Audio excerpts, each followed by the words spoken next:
It is a great pleasure to welcome you to the 2008 Herbert G. Klein Lecture. And it is an honor for us to welcome this year's lecturer, Clark T. Randt, Jr., the United States Ambassador to China. Ambassador Randt is our nation's longest-serving ambassador to China. And we at USC are delighted that he is here to deliver the 2008 Klein Lecture. The Klein Lecture honors a man whose leadership has benefited our university, our state, and the nation. Ladies and gentlemen, please join me in welcoming the man who has made today's event possible, Mr. Herb Klein.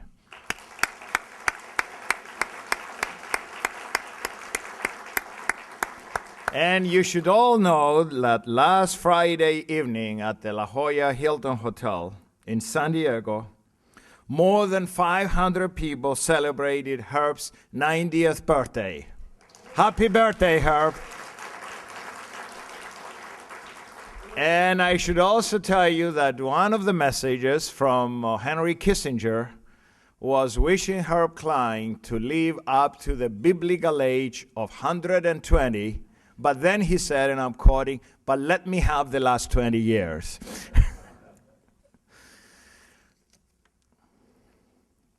Herb Klein, over the past 7 decades, has been a giant of news and communications. He served as President Nixon's communications director. Mr. Klein first visited China with President Nixon in 1972. And helped us lead a delegation of USC trustees to China. It was just only 18 months ago. China and China's relationship with the United States remains one of Herb's many interests. Last summer, he published an essay on the need to develop new cooperative ways to address product safety issues. Copies of this and Mr. Klein's other China-related essays are available at the USC U.S. China Institute website. The Klein Lecture is one of the USC College's premier events, and again this year is being presented by our U.S. China Institute. Building this institute has been a central part of USC's effort to establish itself as a university with an unsurpassed global presence. Since its creation in 2006, the Institute has organized last year's highly influential international conference on U.S.-China relations.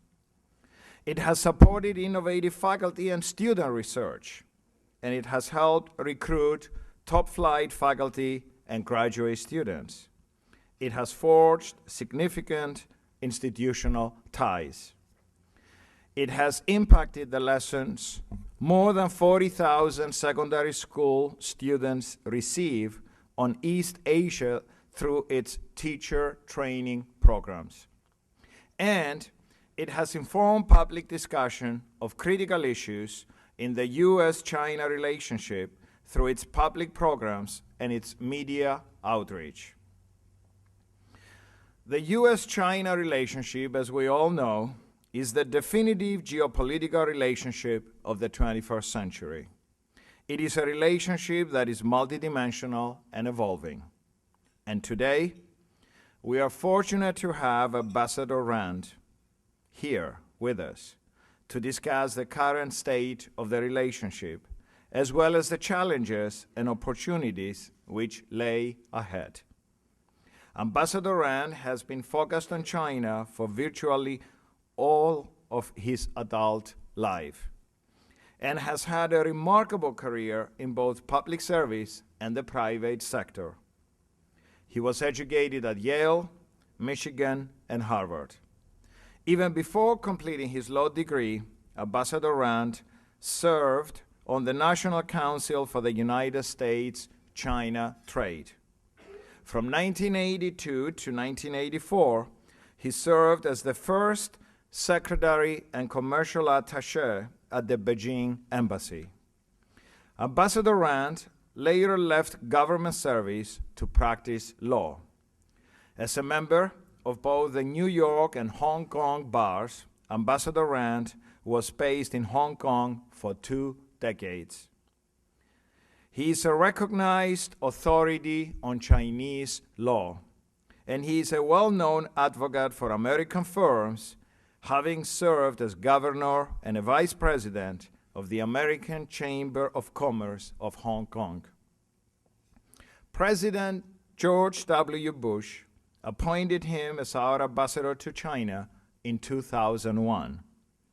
Ambassador Randt went to Beijing following a difficult episode in U.S.-China relations, the collision of a U.S. Navy plane and a Chinese jet fighter.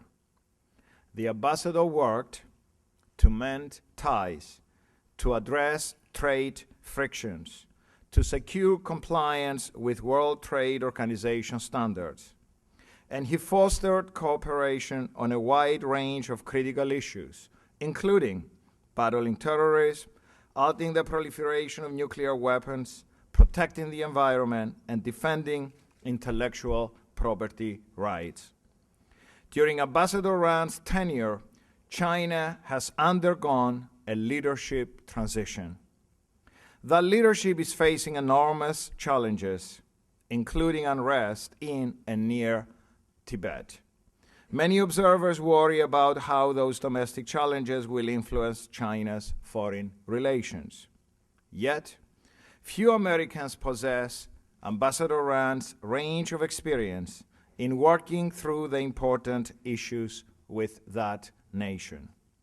And no one has represented our country in China as long or in as complex an era as this. That makes it a special privilege for us to hear from the ambassador today. We are indeed proud to bring him to you now as this year's Klein Lecturer. Please join me in welcoming Ambassador Clark Randt.